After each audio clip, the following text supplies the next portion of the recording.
Assalamualaikum warahmatullahi wabarakatuh. Waalaikumsalam warahmatullahi wabarakatuh. Baiklah, di sini saya akan mempresentasikan tentang studi Quran yang 10 judul.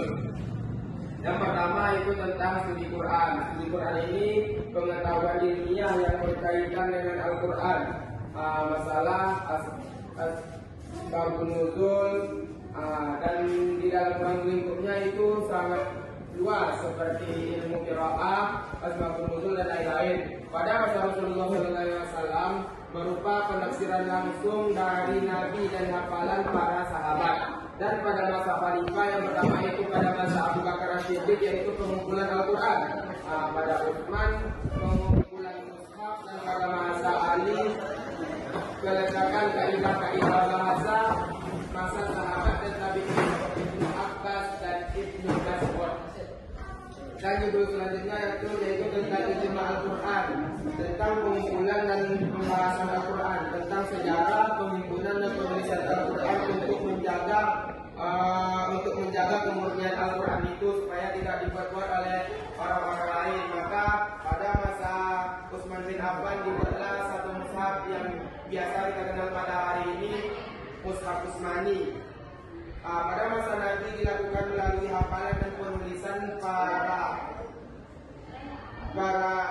sahabat yang secara sederhana, ditulis-tulis di pelepah kurma, di batu, di tulang-tulang. Itulah media-media yang ditulis pada saat itu. Setelah itu tentang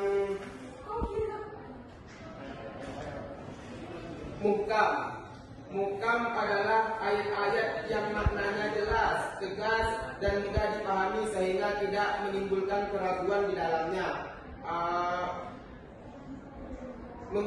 Di dalam ayat-ayat muhkam ini tentang menguji keimanan manusia yang mendorong semangat ijtihad. Setelah itu ada qasas Al-Quran. Qasas Al-Quran ini adalah kaidah kisah-kisah Al-Quran, ilmu yang membahas tentang pemberitahuan Al-Quran mengenai umat-umat terdahulu, nabi-nabi yang terdahulu, serta peristiwa-peristiwa turunnya Al-Quran.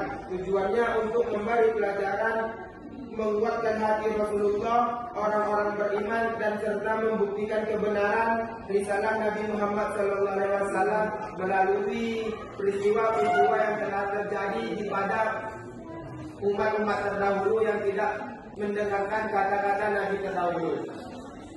Setelah itu qiraat Al-Quran. Qiraat Al-Quran ini adalah cara-cara untuk membaca Al-Quran. Itu biasanya ada 7 yang biasa dikenal dengan qiraat sab'ah. Ilmu ini tentang mencakup kata-kata dalam Al-Quran, perbedaan versi berdasar perawinya. Asal usulnya berasal dari Rasulullah SAW menyebutkan Al-Quran turun dalam 7 huruf atau 7 versi atau dialek yang memudahkan umat. Tokoh yang pertama kali mencetus qiraat Al-Quran ini adalah Abu Ubaid Al-Qasim Ibnu Salam, adalah orang yang pertama menyusun kitab qiraat Al-Quran. Setelah itu materi tentang turunnya Al-Quran. Al-Quran diturunkan tidak sekaligus dalam satu waktu, tetapi Al-Quran ini diturunkan secara berangsur-angsur. Tetapi dari Lauhul Mahfuz itu Allah turunkan ke Baitul Izzah ini sekaligus. Tetapi dari Baitul Izzah kepada Nabi Muhammad SAW diturunkan melalui malaikat Jibril. Itu dengan berangsur-angsur, ketika ada peristiwa, ketika ada pertanyaan, itu baru turun surat tersebut, ayat-ayat tersebut.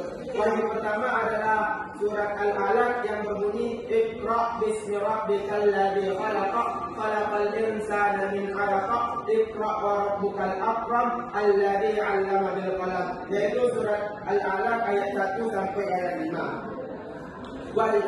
Ayat terakhir turun itu surat ada 2 versi pendapat ulama. Yang pertama surat Al-Maidah ayat 3 dan surat Al-Baqarah ayat 281.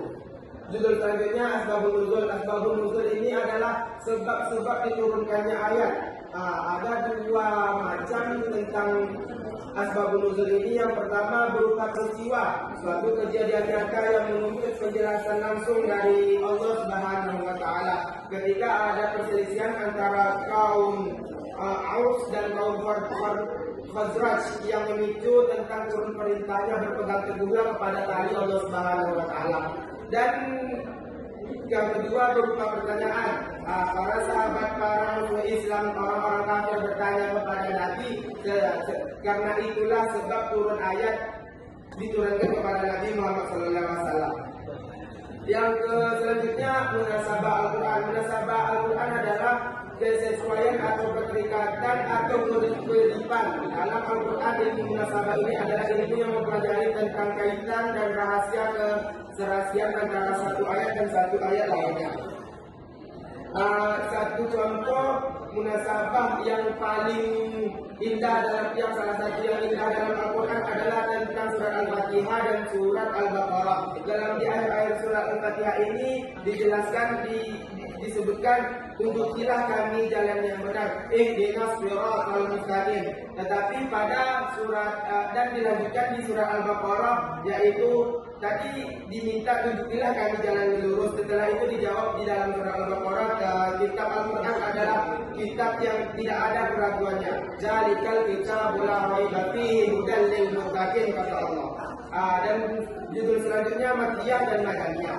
Makkiyah adalah ayat atau surat yang diturunkan ketika sebelum Nabi hijrah ke kota Madinah. Walaupun Nabi itu tidak berada di kota Mekah, misalnya di Mina atau di Arafah.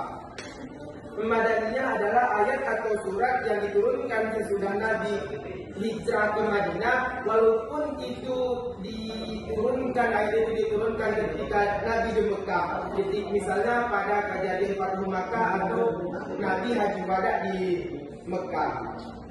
Dan yang terakhir adalah tafsir dan takwil. Tafsir ini adalah berasal dari kata fassara yufassiru, tafsiran yang berarti al-idhah, keterangan atau al-bayan, penjelasan. Menurut para ulama berpendapat, mensyarahkan Al-Quran, menerangkan maknanya dan menjelaskan apa yang dikehendakinya. Takwil adalah berasal dari kata awwala yu'awwilu, takwilan, yang berarti kembali ke asal.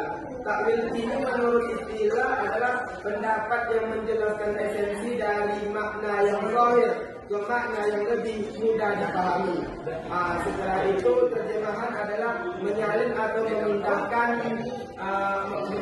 memindahkan dari bahasa Arab ke bahasa non-Arab supaya dimengerti oleh orang-orang yang tidak bahasa Arab.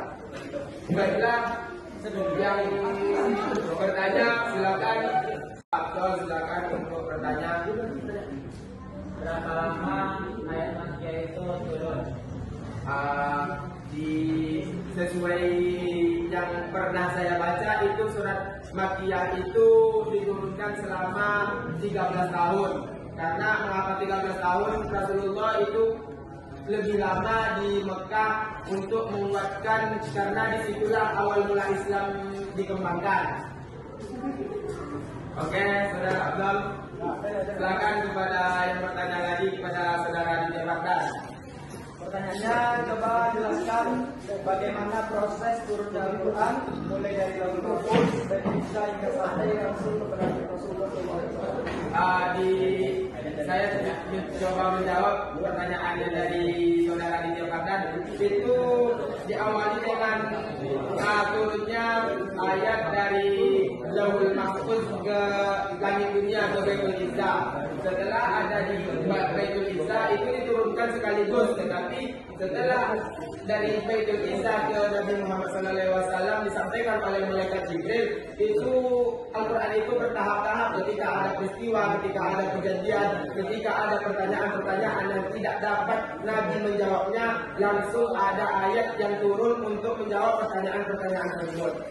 Baik, silakan kepada Mbak Lisa untuk pertanyaan jika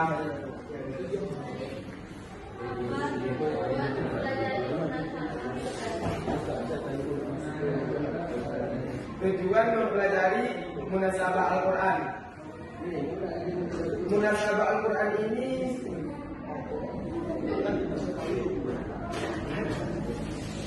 untuk mengetahui ya Syah.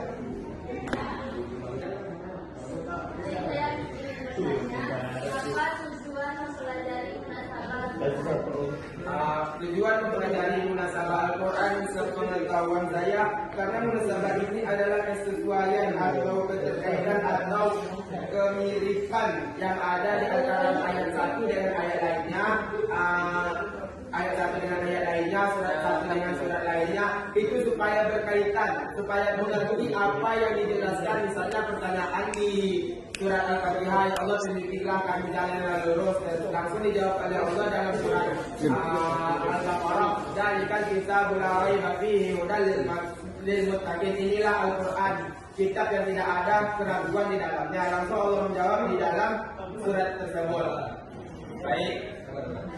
Oke, terima kasih kepada teman-teman. Wabillahi taufiq wal hidayah. Assalamualaikum warahmatullahi wabarakatuh.